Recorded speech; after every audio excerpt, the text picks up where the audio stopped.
평생 키운 자식이 어느 날 갑자기 부모를 요양원에 두고 떠난다면 그 마음이 어떨까요? 엄마, 잠깐만 여기 계세요. 금방 데리러 올게요. 하지만 그 잠깐이 1년이 되고 2년이 되어도 아무도 오지 않는다면? 오늘은 실제로 있었던 한 어머니의 가슴 아픈 이야기를 들려드리려 합니다. 73세 이순분 할머니. 세 자녀를 혼자 힘으로 키워낸 평범한 어머니였습니다. 하지만 그녀에게 남은 건 적막한 요양원 침대와 차가운 벽뿐이었어요. 왜 자식들은 어머니를 버리고 갔을까요? 그리고 홀로 남겨진 어머니는 어떤 선택을 했을까요? 지금부터 우리 모두의 가슴을 울릴 이야기를 시작하겠습니다. 이점 배경 속에 순분 할머니의 인생은 오로지 자식들을 위한 것이었습니다. 경북 안동의 작은 시골 마을. 남편 이창수 씨와 함께 농사를 지으며 큰아들 민철이, 둘째 민우, 막내딸 영희를 키웠어요.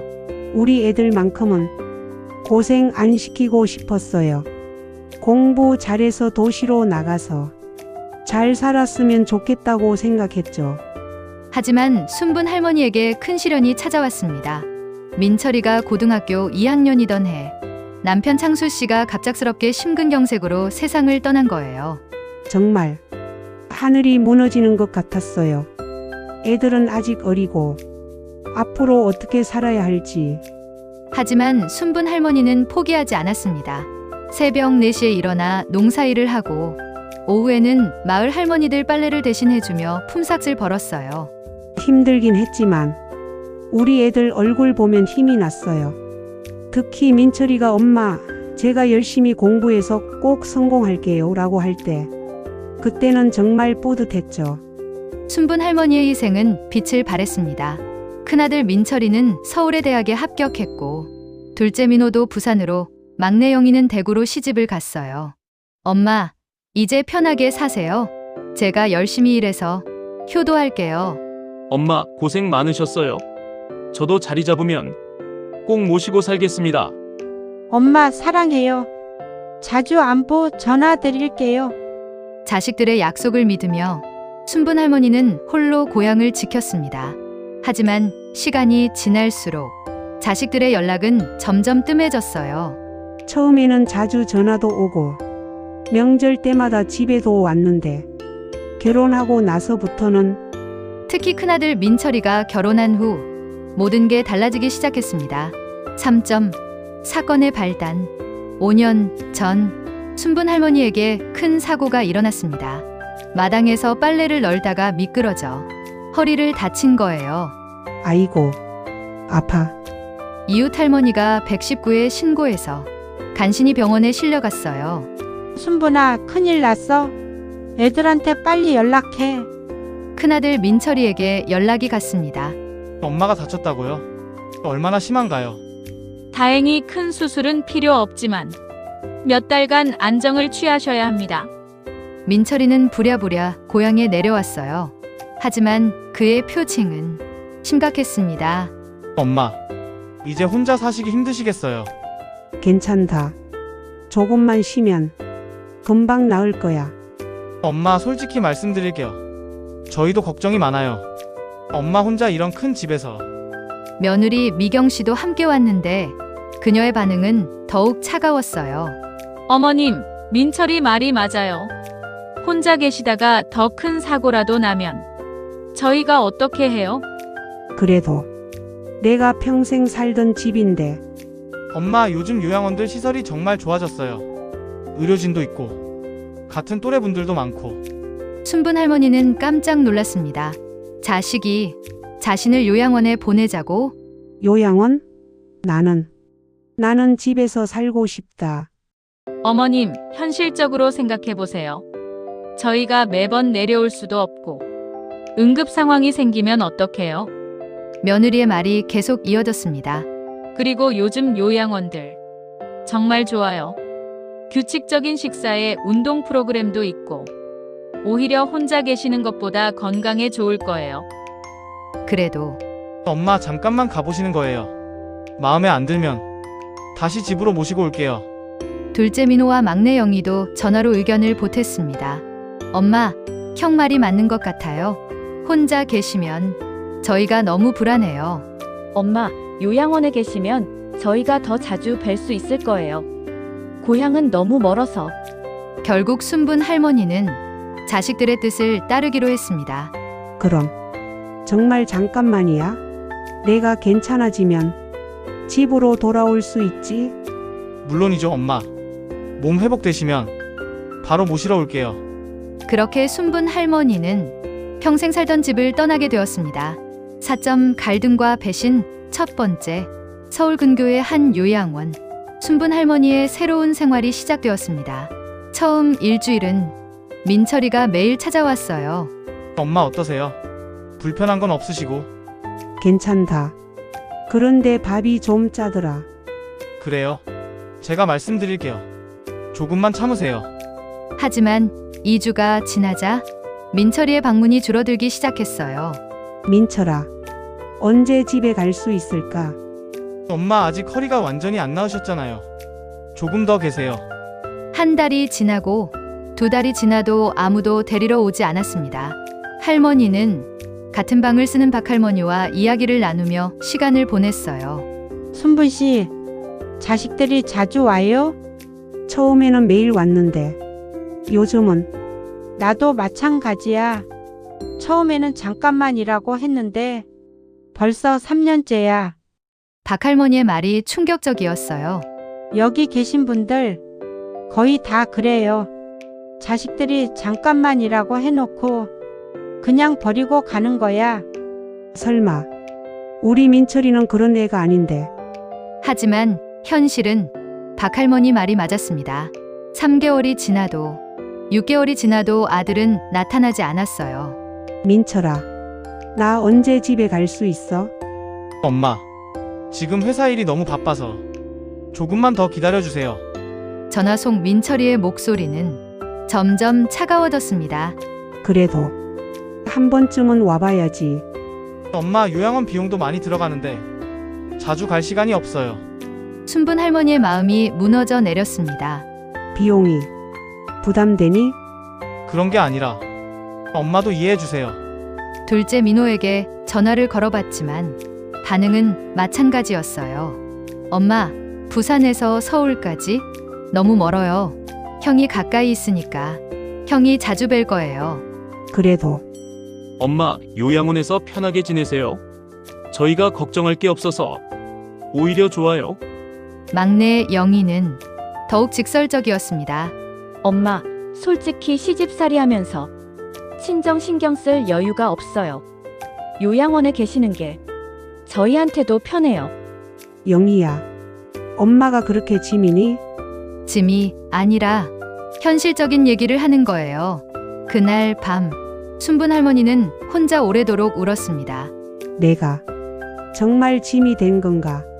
평생 이 아이들을 위해 살았는데 5점 갈등과 배신 두 번째 1년이 지났습니다. 순분 할머니의 허리는 이미 완전히 나았어요. 하지만 아무도 데리러 오지 않았습니다. 민철아, 나 이제 괜찮아졌어. 집에 가고 싶다. 엄마, 그게 좀 어려워요. 왜? 무슨 일이야? 사실 집을 정리했어요. 순분 할머니는 귀를 의심했습니다. 집을 정리했다고? 엄마 아무도 살지 않는 집을 그냥 둘 수는 없잖아요. 관리비도 많이 들고. 그럼 내 짐들은? 필요한 것만 보관해뒀어요. 순분 할머니의 평생이 담긴 집이 아들 손에 의해 정리되어 버린 거예요. 너희들 처음부터 계획했구나. 나를 여기 버릴 생각으로. 엄마 그런 게 아니에요. 현실적으로 현실적으로 내가 나한테 말한 잠깐만이 이런 뜻이었어?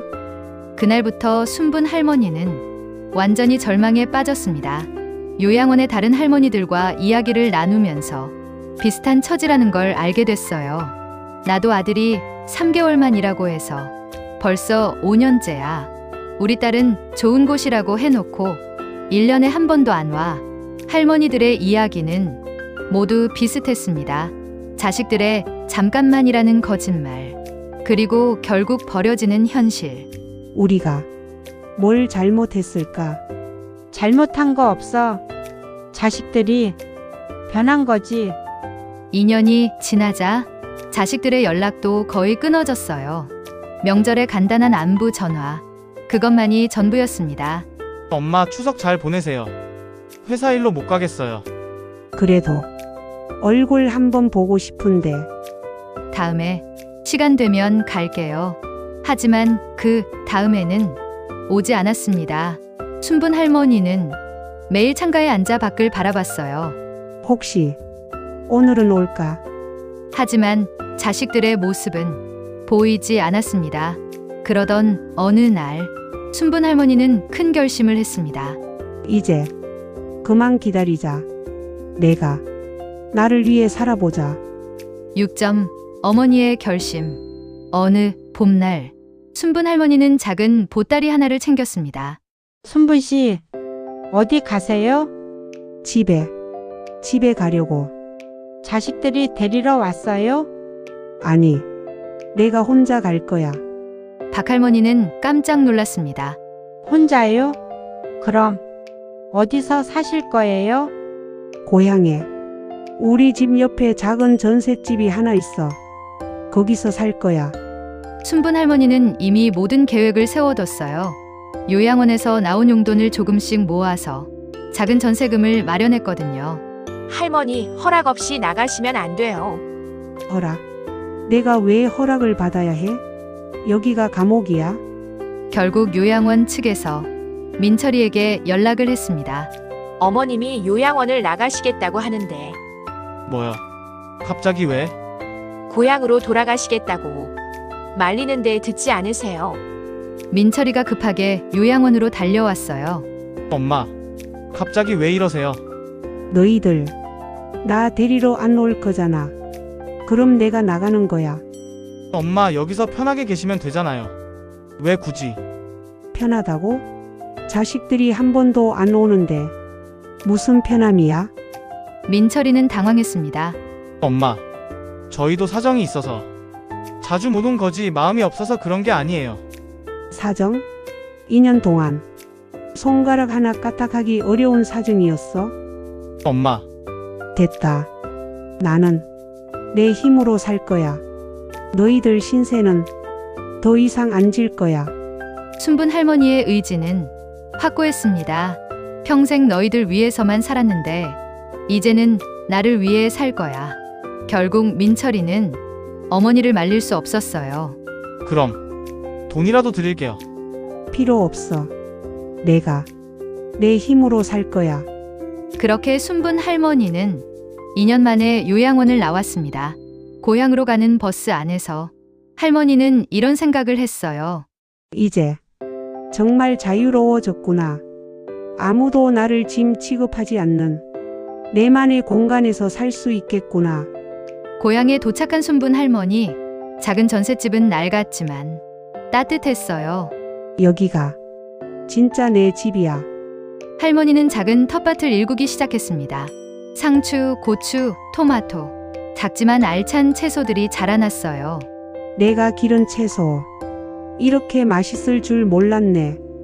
이웃 할머니들과도 친해졌습니다. 순분 씨, 자식들은 언제 와요? 안 와. 그리고 안 와도 괜찮아. 나는 이제 혼자가 편해. 순분 할머니는 진짜 평화를 찾은 것 같았어요. 아침에는 텃밭을 돌보고, 오후에는 동네 할머니들과 수다를 떨고, 저녁에는 책을 읽거나 TV를 봤어요. 이런 게 진짜 내 인생이구나. 7점 자식들의 뒤늦은 후회. 1년이 지났습니다. 순분 할머니는 고향에서 평온한 생활을 하고 있었어요. 하지만 건강이 조금씩 나빠지고 있었습니다. 요즘 자꾸 숨이 차네. 병원에 가보니 심장에 문제가 있다고 했어요. 할머니, 정기적으로 검사 받으셔야 해요. 그리고 무리하지 마세요. 괜찮아요, 선생님. 나이가 들면 다 그런 거 아니에요? 하지만 순분 할머니는 자식들에게 연락하지 않았어요. 알려봤자 뭐 달라지겠어? 또 요양원 가라고 할 텐데. 그런데 어느 날 뜻밖의 소식이 들려왔습니다. 동네 이장님이 민철이에게 연락을 한 거예요. 따님 어머니가 혼자 고생하고 계세요. 건강도 안 좋으신 것 같고. 네? 엄마가 고향에 계신다고요? 그제서야 민철이는 어머니가 요양원을 나간 걸 심각하게 받아들였어요. 급하게 고향으로 내려갔는데 어머니의 모습은 충격적이었습니다. 엄마, 왜 이렇게 야위셨어요? 민철아, 왜 왔어? 볼 일 있어서? 어머니의 차가운 반응에 민철이는 당황했어요. 엄마, 몸이 안 좋으시다면서요? 병원은 다니세요. 내 알아서 할 거야. 너희들한테 짐 안 될 거야. 엄마, 그게 무슨 말씀이에요? 요양원에서 너희들이 뭐라고 했는지 잊었어? 현실적으로 생각하라고 했잖아. 민철이는 그제서야 자신이 얼마나 잘못했는지 깨달았어요. 엄마, 죄송해요.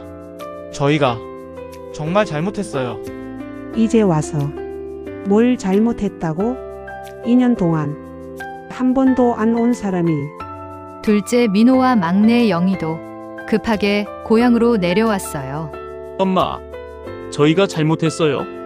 다시 같이 살아요. 영희 엄마, 정말 죄송해요. 제가 모셔갈게요.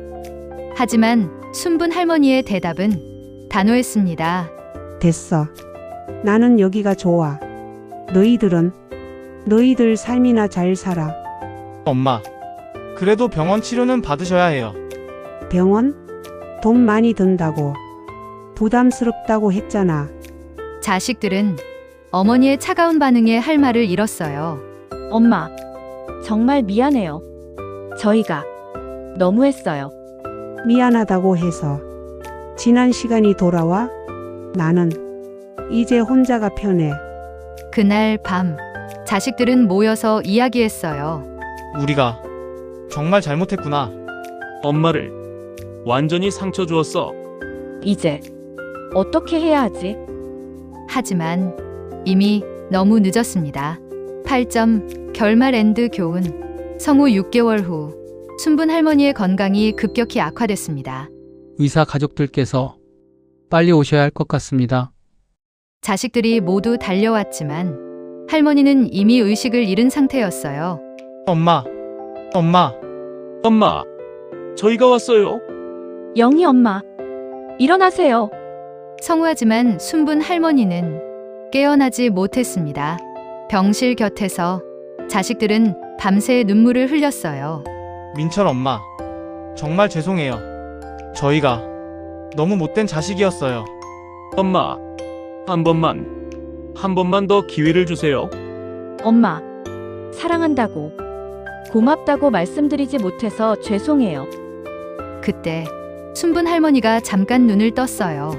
자식들을 바라보며 힘겹게 입을 열었습니다. 너희들 왔구나. 엄마, 정신 차리세요. 민철아, 엄마가 마지막으로 할 말이 있어.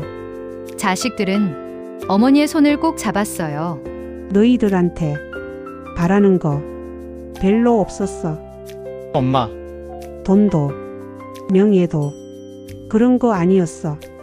그냥 가끔씩 안부 전화 한 통, 명절에 얼굴 한 번 보는 것, 그게 다였어. 순분 할머니의 목소리가 점점 작아졌어요. 같이 밥 한 끼 먹으면서 엄마 잘 지내세요? 그 한마디, 그게 제일 좋았을 텐데. 엄마, 저희가 앞으로 잘할게요. 매일 연락드릴게요. 이제 늦었어. 엄마는 이제 편하게 쉬고 싶어. 그것이 순분 할머니가 자식들에게 한 마지막 말이었습니다. 며칠 후 순분 할머니는 조용히 세상을 떠났어요. 장례식장에서 자식들은 끝없이 울었습니다. 엄마, 정말 죄송해요. 저희가 너무 못된 자식이었어요. 엄마, 다음 생에는 제가 정말 효자가 될게요. 엄마, 사랑해요. 정말 사랑해요. 하지만 아무리 울어도 어머니는 돌아오지 않았습니다. 요양원에서 함께 지냈던 박할머니도 장례식에 참석했어요. 순분 씨가 자주 하던 말이 있어. 자식들이 언젠가는 후회할 거야. 하지만 그때는 이미 늦을 거야 라고. 자식들은 그제서야 어머니의 마음을 이해했어요. 하지만 정말 너무 늦었습니다. 여러분, 부모의 사랑은 당연한 것이 아닙니다. 시간이 지나면 돌이킬 수 없는 후회만 남게 되죠. 지금 곁에 계신 부모님께 오늘 꼭 안부 전화를 드리시길 바랍니다. 엄마, 아빠, 사랑해요. 그 한마디가 얼마나 큰 힘이 되는지 아실 거예요. 늦기 전에 지금 당장 전화를 거세요. 부모님이 정말 원하는 건 거창한 게 아닙니다. 그저 자식의 안부를 듣는 것, 함께 밥 한 끼 먹는 것, 그것뿐입니다. 오늘 이 이야기를 들으신 모든 분들이 순분 할머니와 같은 슬픔을 겪지 않으시길 간절히 바랍니다.